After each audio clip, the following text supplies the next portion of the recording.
Hello, I'm Kelleen Green, and this is my cultural backpack. Let's see here. So my first item, and I didn't have any made, so I needed to use a picture, hence the slides, is of cinnamon buns. And now some people call them cinnamon rolls, and also both my grandmothers and I would make them, but my maternal grandmother and I would make them every Christmas in big batches, huge batches. And then the whole family would come over on Christmas morning, and we'd make them about a week earlier and freeze them, and then we'd put them in the oven that morning, and it would just be this amazing house, coffee and orange juice, and everyone being around and happy and loving cinnamon buns. And so it was a really big, important thing to me. And additionally, it was important to both my grandmothers, who were both very important to me. One side was she was from Scandinavian stock, so her grandmother had come over from Sweden, and that was on my mom's side. And on my dad's side, my grandma, her mom had gotten out of Germany just before World War I, I think, and so she would have called them Schnecken, but by the time my grandma on that side got the recipe, she didn't want that linguistic. It wasn't performative enough for the dominant culture to, for assimilation at that time. So she stuck to cinnamon buns. And I don't know which one has the stronger tug pull situation, but both my grandmothers, my mom's side would call them cinnamon buns, and on my dad's side would call them cinnamon rolls. And there seemed to always be something about there being a dominant linguistic imbalance, or a joggle for balance or for dominance, if you will. So I don't know who would have won out on that, on the culture and linguistic, war, but it was clearly something to do with whose English was the best, the better English, the right kind of English. And I don't know which one would have won, because it depends on who was dominant at the time, right? However, I just thought it was interesting in this context. And so this is where I grew up. It's Milpitas, California. That is literally the postcard from my town. I think it was like the year before I graduated high school.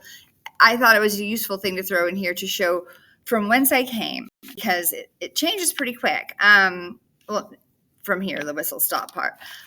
So I grew up in California, and then at the age of, I guess, 24, I went to Scotland for a 1 year, just a 1 year tour, but that didn't end that way. So I was over there for over 18 years, and I've only been back here about 2 years. So I returned in 2022 with my children, who had never lived here. And so they're from Scotland and Scottish, but also technically American.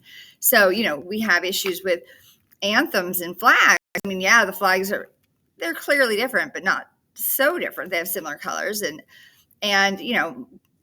I remember the first day I heard my son saying the Pledge of Allegiance and not thinking about it, because he'd already started school here. And I was like, oh, because you go to school every day. That's why you know it. But I didn't, those things you just don't even think about. You just do them. They're so performative. You do them every single day. And then, so God Save the King, which is the national anthem of the UK, is not so dissimilar. It's not dissimilar at all. It's the exact same tune as My Country, 'Tis of Thee. Here, I've got a listen for you.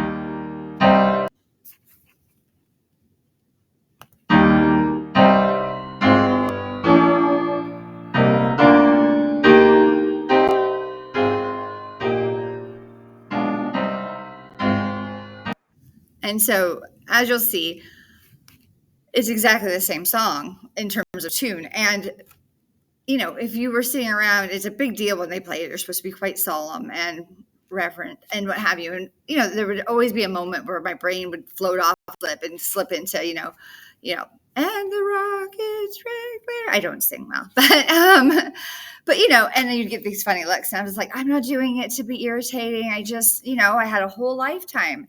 And it's just like, what Lucas and Villegas said about how language is the medium which norms and values of a cultural group are passed on from one generation to the next and are expressed. And And I think that's really telling, both with the cinnamon buns, cinnamon rolls, as well as how steeped you are in whatever, when we think about the whole iceberg of culture, and how much of this is just there all the time. And it's in us, and we need to be mindful of it and see it as best we can, and acknowledge it so we can go beyond that. And we have to know how big and important the cultures of our students are as well. So that is I'm mindful of that. And I know that I struggled a lot in Scotland for many, many years. And it got easier, but it is the same language, but it's different. And it's also culturally very different. And I was always translating. And in my times of the most sort of vulnerability, like when I'd be the most upset or scared or what have you, that's when it was really hard not to speak American English. Like that's when all the words from here would come out. And I knew what I was I knew how to communicate over there by that point. And you would just be frazzled and couldn't. So I think about that with my students. And it's super important to me to think it's not the same language for them. It's not the same, they're not grown-ups. They're not a lot of things. They need us to, help them to be those faces that look safe and supportive, and to help them to grow into their more empowered self, where they are, we want them to become confidently bilingual and bicultural, and we don't want them to become silent or alienated. So it's really about how we can make sure that we're being very conscious of the power play of the language reality for them, but also to help them to bridge it so that they are, by tapping into their funds of knowledge, by,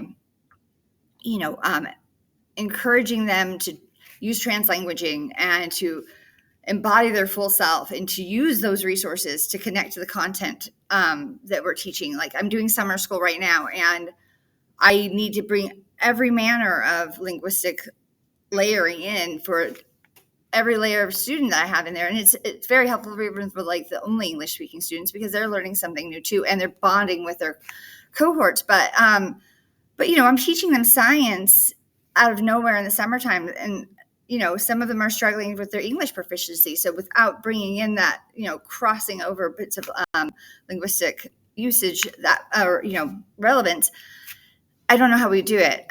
Furthermore, so that's an area where I'm on top of, or as strong as I'm going to get. I'm very huge, but where I don't feel very proficient or strong is with it.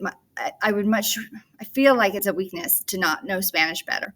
I studied it a long time. I'm working hard to get better at it, but I feel like I'm letting my students down, that I don't have that available yet in me. I mean, I didn't practice for 18 years, so I've got a lot of work to do there. And I feel like it's important to me to be able to bridge that divide. And I know you don't always have to know the language, and I know I can, but for me, that's where it feels like weakness. And with scaffolding, I feel like I have a lot of strengths there, where when it comes down to the sort of, how is it called?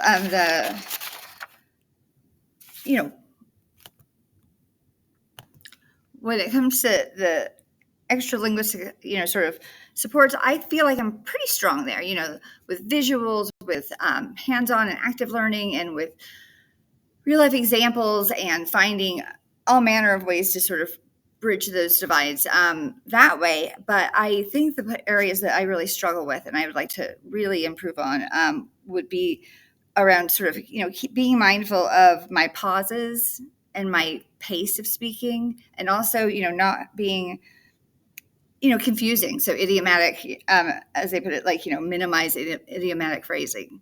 I probably have even more than most people, because I'm doing it from two kinds of English that are both kind of all over the place. But that's where I'm at with this. And I have tons to learn, but I really appreciate this opportunity to look at it. Thank you so much.